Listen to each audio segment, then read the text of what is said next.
We all have friends, and we love them, but would you trust them with your life? In this really insane case, a girl who thought she was just hanging out with her friends later found out they had something terrible planned out for her. This is the story of the 16-year-old boys who murdered their friend.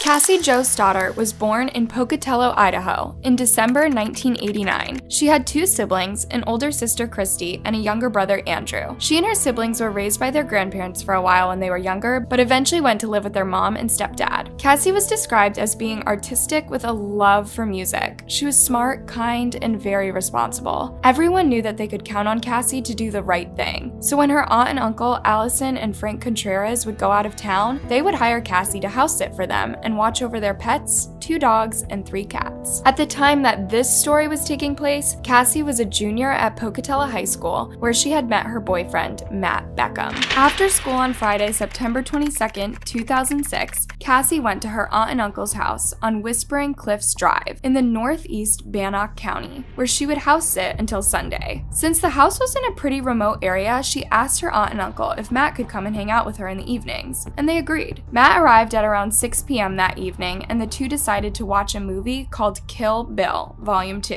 What Cassie didn't know was that Matt had also invited his 2 friends, Tori Admick and Brian Draper, to hang out. They were both Matt and Cassie's classmates, and while Cassie considered them friends, they weren't really that close. So when the 2 boys arrived, Cassie was a bit upset since she had promised her aunt and uncle that she would only be having 1 friend over. But Matt assured her that it was okay since they were just going to hang out. Cassie gave the boys a tour of the house, and then they all went to the living room and continued with the movie. But just halfway through, Tori and Brian left, saying they wanted to watch a movie at the theater instead, and Cassie was left alone with Matt. A few minutes later, Cassie and Matt started hearing some weird sounds coming from the basement, and then the lights went out. They knew the power circuit was in the basement, but they were so freaked out that instead of going to check, they decided to just stay in the living room, hoping that the lights would come back on. And after a while they did, though that did not calm them down. They noticed that one of the family dogs kept staring down the basement stairs, barking and growling at something. This really spooked them out. When Matt saw how scared Cassie was, he decided to call his mom and ask if he could spend the night and keep Cassie company. But Matt's mom refused and instead offered for Cassie to come and stay over at their house. However, being the ever-responsible teen that she was, Cassie felt that it was her responsibility to stay. But that decision would later prove to be fatal. At around 10:30 p.m., Matt was picked up by his mom, leaving Cassie alone in the house. He never imagined that it would be the last time he saw Cassie alive. On September 24th, the Contreras came back from their trip, and what they found was truly horrifying. Frank and Allison's 13-year-old daughter was the first to enter the house, and as soon as she got to the living room, she started screaming. Blood was everywhere, on the carpet, the furniture, and the walls. Cassie's lifeless body was lying next to the couch in a pool of blood. Frank immediately called the police and Cassie's parents. Her mom and stepdad arrived as soon as they received the devastating news. Investigators quickly arrived and started processing the scene. They found no signs of forced entry suggesting that Cassie had let her killer into the house, meaning that she knew them. Apart from the living room, the rest of the house seemed intact. Nothing appeared to be missing, which ruled out burglary as a motive. The Contreras' dogs and cats were locked in a separate room, but were unharmed. The autopsy report showed the sheer brutality of the attack. She had been stabbed about 30 times in her chest, neck, back, and abdomen. The injuries had been caused by 2 knives, and 12 of the stab wounds were fatal. It appeared that she had been dead for 2 days, which means that she was murdered on Friday night. But who could do such a gruesome thing, and why?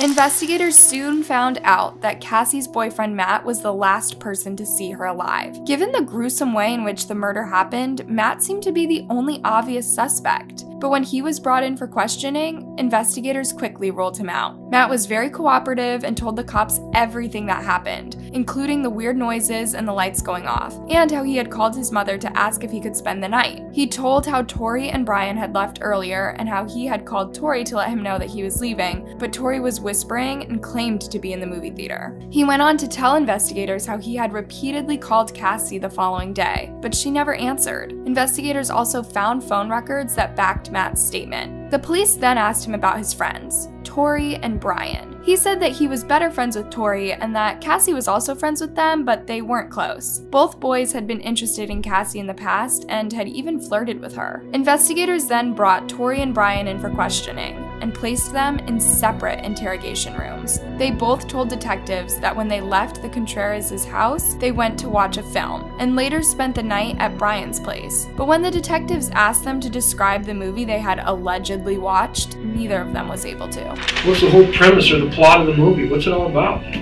Well, it was similar to White Noise. After several days of interrogation, Brian finally cracked. He told the investigators everything that happened, but placed the blame on Tori. According to Brian, he and Tori went to Cassie's that night, and when she was showing them the basement, Brian unlocked the door, which led to the backyard without Cassie's knowledge. So when they later pretended to leave, they actually went back to the car, put on some costumes which included dark clothes, gloves, and white masks, and then quietly entered the house from the basement. They started making loud noises and turned off the lights to lure Cassie and Matt to the basement, where they would scare them. But when they never came down, they turned the lights back on. Tori and Brian stayed in the basement for a while waiting for Matt to leave. They knew that his mother would pick him up at 10:30 p.m. and Cassie would be alone. When Matt finally left, they started messing around with the circuit breaker again, hoping that Cassie would come down. And when she didn't, Tori ran up the stairs and began stabbing her. Brian tried to downplay his role in the murder, even claiming that Tori had threatened him. But when Tori learned that Brian had talked and implicated him, he tried to defend himself by pointing the finger back at Brian, saying that it was all Brian's idea. He claimed that he thought they were just going to scare Cassie. He insisted that he believed they were just making a movie like the horror film Scream. He claimed that when they were in the basement, he was too scared to go upstairs. But when he eventually went up, he found Brian had already stabbed Cassie to death. While they both insisted the other did it, evidence revealed a very disturbing tale. Brian took investigators to a stash of evidence that they had buried in the Black Rock Canyon area. The evidence included white and red Halloween masks, a pair of gloves, and 4 different knives, one of which looked like a dagger, and another had a serrated blade. But the most damning of them all was a videotape with footage of the 2 killers planning to take Cassie's life. In the footage, investigators would learn that Brian and Tori considered themselves as budding filmmakers, mainly interested in making documentary-style films. They had a dark fascination with serial killers and were especially obsessed with the horror movie Scream. They went around recording themselves and sharing their dark thoughts on camera. There should be no law against killing people. I know it's a wrong thing, but hell, you restrict somebody from it, they're gonna want it more. They had even written what they called a death list, which contained names of some of their classmates and friends, including Cassie. In the video footage, Brian can be seen talking about Cassie being their first victim. Our first victim is going to be Cassie Stoddard. She's going to be alone in a big, dark house out in the middle of nowhere. How perfect can you get? They had been following her around, sort of even stalking her, and recording it on camera. This footage was taken on the morning of the murder. How sick is that? Then get this, guys, they even recorded themselves after committing the heinous and gruesome act. I just killed Cassie. We just left her house. This is not a fucking joke. I'm shaking. I stabbed her in the throat and I saw her lifeless body. Brian and Tori were tried separately for Cassie's murder. Brian's trial started on April 17, 2007, while Tori's began on May 31, 2007. Due to the horrific and gruesome nature of the crime, it was decided that they would be tried as adults. They were both found guilty of first-degree homicide and conspiracy to commit murder and sentenced to a life sentence in prison without the possibility of parole, plus 30 years to life for the conspiracy charge. And it did not end there. Both boys have appealed their convictions several times, hoping to get lesser sentences. Tori still continues to maintain that he's innocent, and his family has been firmly supporting him all the way. His mother, Shannon Admick, even wrote a book about her son and his experience as being tried as an adult despite being a juvenile at the time. Now guys, I get that no one wants to believe that their own son is a cold-blooded killer, but there's just too much evidence showing that Tory was guilty. Some of his classmates even came out to say how he would brag about committing the perfect crime. So while I feel bad for both Tory and Brian's families, I believe that the boys got what they deserved. The only victim here is Cassie. She thought that these people were her friends while they were plotting against her. She was a beautiful and kind person and did not deserve any of this. I hope that her family will one day be able to get over their pain. May